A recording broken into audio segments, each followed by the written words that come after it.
وہ اس وقت کے حضور کے جملے دیش بھکتی سمجھاتے ہیں، وطن سے پیار سمجھاتے ہیں، وطن سے محبت کا تصور دیتے ہیں، وطن سے محبت کرنے کا سلیقہ اور ڈھنگ سکھلاتے ہیں۔ حضور فرماتے ہیں مکہ المکرمہ کو مخاطب کر کے، تو کتنا پاکیزہ شہر ہے اور مجھے کتنا پسند ہے۔ اے مکہ المکرمہ، تو کتنا پاکیزہ شہر ہے اور مجھے کتنا پسند ہے۔ اگر میری قوم مجھے تجھ سے جدا ہونے پر اور تجھ سے نکلنے پر مجبور نہ کرتی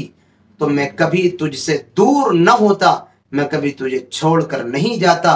اور میں تیرے علاوہ کہیں رہنا پسند نہیں کرتا، میں یہیں تیرے اندر رہتا اور تیری سرزمین پر رہ کر کے اپنی زندگی کے ایام گزارتا۔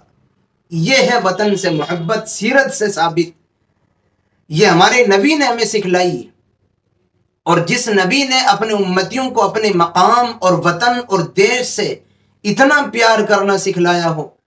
آج اسی نبی کے امتی مسلمانوں کو جو وطن کے سب سے زیادہ محبت کرنے والے اور وطن پر جانیں قربان کرنے والے ہیں،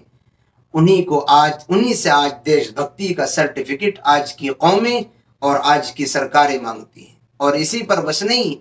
بلکہ حضور علیہ الصلاۃ والتسلیم مدینہ منورہ جب چلے گئے اور مدینہ منورہ رہنے سہنے لگے، حضرت انس رضی اللہ تعالیٰ عنہ فرماتے ہیں حضور جب مدینے سے کہیں سفر پر جاتے اور پھر سفر سے واپس آتے، اور جب آپ کو واپس آتے ہوئے مدینہ منورہ کی در و دیوار نظر آنے لگتی تو آپ وطن کی محبت میں، اپنے مقام کی محبت میں سواری کو تیز کر دیا کرتے تھے، اونٹنی کو تیز دوڑانے لگتے تھے، اس کی رفتار کو بڑھا دیا کرتے تھے، اور اگر آپ اونٹنی کے علاوہ کسی اور سواری پر سوار ہوتے اس کو ایڑی مار کر کے تیز بھگانے کی کوشش کیا کرتے تھے۔ یہ حضور کی محبت ہے اپنے وطن سے، یہ حضور کا پیار ہے اپنے وطن سے۔ جو نبی اپنے وطن سے اتنا پیار کرتا ہو، اپنے مقام سے اتنا پیار کرتا ہو، اس نبی کی امت کیسے وطن کی مخالف ہو سکتی ہے؟ اور ویسے بھی یاد رکھیں، وطن سے محبت کرنا یہ ایک نیچرل چیز ہے، یہ کہیں پڑھائی نہیں جاتی ہے اور نہ کہیں سکھائی جاتی ہے، نہ بھٹی میں ڈال کر پلائی جاتی ہے، اور نہ کوئی پڑھا سکتا ہے، نہ کوئی سکھا سکتا ہے،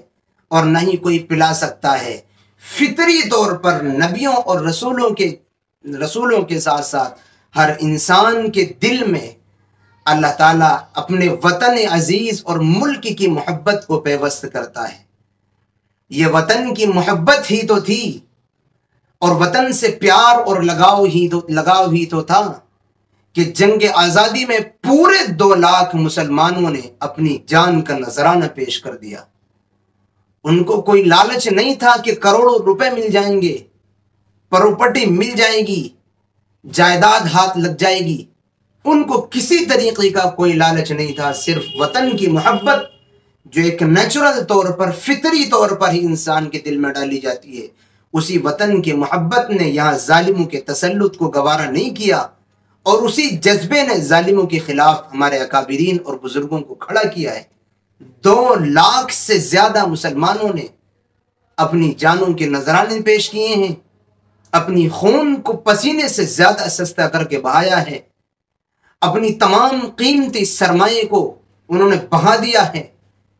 بیویوں کو اس ملک اور وطن سے محبت اور اس کی بقا کے لیے بیویوں کو بیوہ کرا لیا، اور بچوں کو ہمارے اکابرین اور پروجوں نے یتیم کرا لیا، لیکن اس ملک میں ظالم کے تسلط کو کبھی گوارا نہیں کیا گیا۔ آج اسی ملک کے باشندے اور ایک خاص سماج اور مسلمان سے لوگ محبت وطن اور دیش بھکتی کا سرٹیفکیٹ مانگتے ہیں۔ ہمیں بالکل ضرورت نہیں ہے نہ ایسے لوگوں سے دیش بھکتی کا سرٹیفکیٹ لینے کی، اور نہ ہی ایسے لوگوں کو دیش بھکتی کا سرٹیفکیٹ دکھانے کی، بلکہ وقت بدلاتا ہے، حالات بدلاتے ہیں، جب وقت آتا ہے تو خود پتہ لگ جاتا ہے کہ وطن سے محبت کرنے والا اور اصل وطن کی محبت دل میں رکھنے والا کون ہے، یہ حالات خود سمجھا دیتے ہیں۔ تو دوستو، یہ 3 ضروری اور اہم باتیں میں نے آپ کی خدمت میں پیش کی ہیں۔ وہ روایت حضور سے ثابت نہیں ہے، اور حضور اپنے وطن سے محبت کرتے تھے۔ 2 روایتیں آپ کو سنائی ہیں۔ جب حضور کرتے تھے تو مسلمان بھی کرتا ہے، اور مسلمان کیسے کرتا ہے یہ زبان سے بتانے کی ضرورت نہیں۔ جب وقت وطن پر آتا ہے، ملک پر آتا ہے، تو خود پتہ لگ جاتا ہے کہ وطن سے محبت کون کس درجے کی کرتا ہے۔ اللہ تعالی ہمارے ملک عزیز کو سلامت رکھے، یہاں کے رہنے والے تمام سماج میں پیار پیدا فرمائے، اور اس گلدستے کے ہر پھول کو کھلنے کی طاقت، قوت، ہمت نصیب فرمائے، تمام طریقے کی غلامیوں سے ہم سب کی حفاظت فرمائے، آمین۔